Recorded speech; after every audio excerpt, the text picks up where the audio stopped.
let's double click on that mechanism, because I think that's really interesting, because this whole idea that these relationships in our life somehow leads to living longer seems a little bit abstruse. But what you're describing is there's a kind of direct physiological mechanism at play here. So if I have quality relationships, people that I can share with, people that perhaps I can be myself around, what you're saying is that there's a direct effect on the inflammatory sort of milieu in my body, the environment that my cells exist in. That's right. So I'll give you a few examples of this. One really interesting area of research is looking at loneliness. So folks who report high levels of loneliness and epigenetic expression, so the way genes are turned on and off. And there are 3 systems of genes that are relevant to this story. So folks who are more lonely have genes that are turned lower. They're not as active, that fight infection, both viral infection and bacterial infection. So those are 2 systems. And then the system that's turned up is the inflammatory gene system. So that we know that at a kind of biological level, the absence of those connections is corrosive in that way. And one of the mechanisms is epigenetic.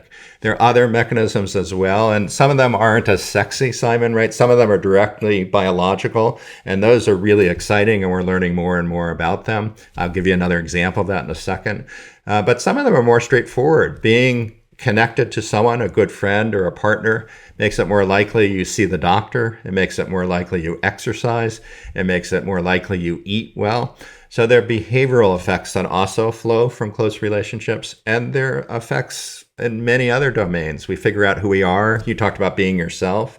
Part of being in a relationship is exploring your own identity, figuring out who you are, and, affecting that identity in a way that is useful for you. So being yourself, pursuing the things that are most important to you.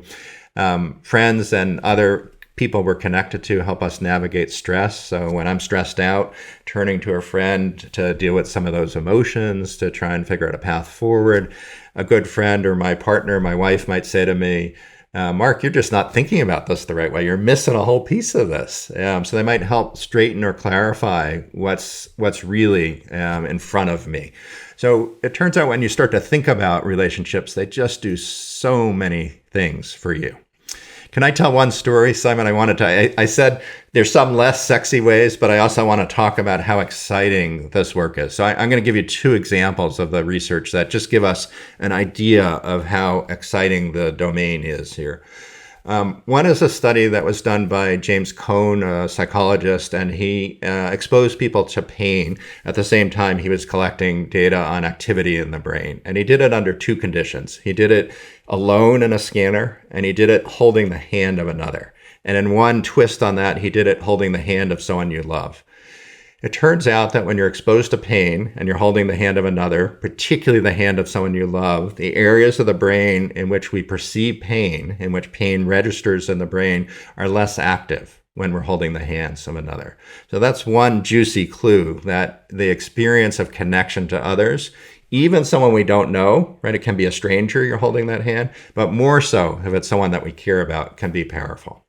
The second example is a study I just love. It's a study where they intentionally gave people wounds. So they did a punch biopsy on people's inner arm here, their forearm. So they took a little piece of skin off, and it was systematically the same across everyone. And they watched how long it took to heal. So they took pictures every day. On average, I think it took about 5 weeks for that wound to heal. People who were in tension-filled relationships as opposed to satisfying and low-tension relationships, they took 7 to 10 days longer for that wound to heal. People who were caretakers of folks with dementia or other major problems that they were helping to take care of, the wounds took longer to heal. So that's an example that I love, because metaphorically we're talking about how our experiences in the world, and particularly how relationships can get under our skin and affect our health. That's one that affects how our skin heals across time. That first study you mentioned, kind of, I guess, on face value, makes sense. If you don't have support, then the kind of alarm for pain needs to be higher, right? Whereas in that second scenario where someone's holding their hand, the body is kind of registering that, okay, this person has support. I don't need to ring the alarm as loud. That's right. Yeah. I mean, I think that's one mechanism. And there's a way in which we know touch and physical connection between people. It doesn't have to be an intimate relationship. It could be friends. But that sense of intimacy and connection that is physical calms our body down. So our stress hormones get reduced. Our experience of pain is transformed in magical ways. So this is a kind of study in a book. Our book, The Good Life, really celebrates the multiple ways in which relationships can literally get under our skin and affect our health. And I think we're learning more and more about that every day. Like the next 10 years, so exciting to be a scientist in this area of research, to really begin to understand those mechanisms. When I was in graduate school 35 years ago, this was sort of fantasy land. We took courses about, are there pathways here that could connect psychological experiences with immunological responses, with wound healing, for example. And there was speculation about it. It was considered kind of wooey and weird. But over the last 30 years, this is real science now, and it's only accelerating. So I think it's a really exciting area to study. How does the kind of magnitude of effect between relationship quality and happiness longevity compare to some of those other things we've mentioned, like income or career satisfaction or cholesterol? Like what's the difference here that we're talking about? So I'll answer it two ways. In our study, we looked at midlife predictors of folks that were flourishing in late life, in their 80s, 70s, and 80s. And we were interested in both psychological and physical flourishing. And close relationships were a better predictor than cholesterol levels of things, including physical outcomes in our study. So really importantly here, we want to just sort of pull back a little bit and recognize that there are lots of health disparities that are tied to income. And in our study, this is true as well. So the inner city boys who grew up to be men, and those Harvard students that grew up and eventually we followed them through their lifetime, eventually died. The Harvard men lived on average close to 10 years longer than those inner city men did. So that's a huge difference in longevity. And we see that reflected in other population studies, particularly in the United States, where there are really income disparities. And those are tied to health disparities, the incidence of many diseases and the likelihood of dying.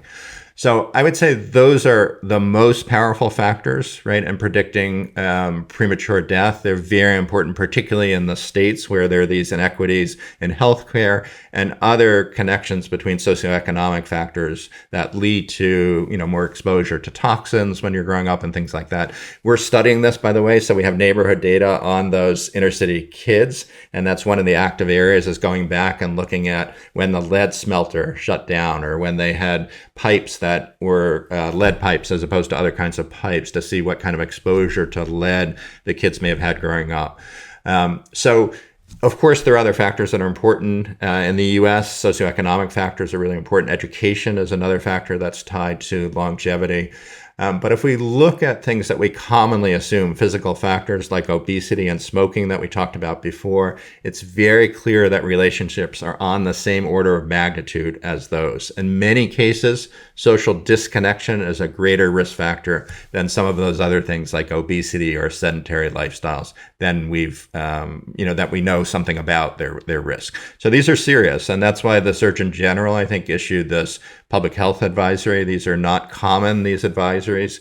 This is a serious public health problem, not just in the United States, but in other countries as well. Japan, England have talked about it a lot and elected cabinet level officials to try and address this as well. Okay, I want to come back to that. I want to think about public policy and perhaps how this research could inform policy.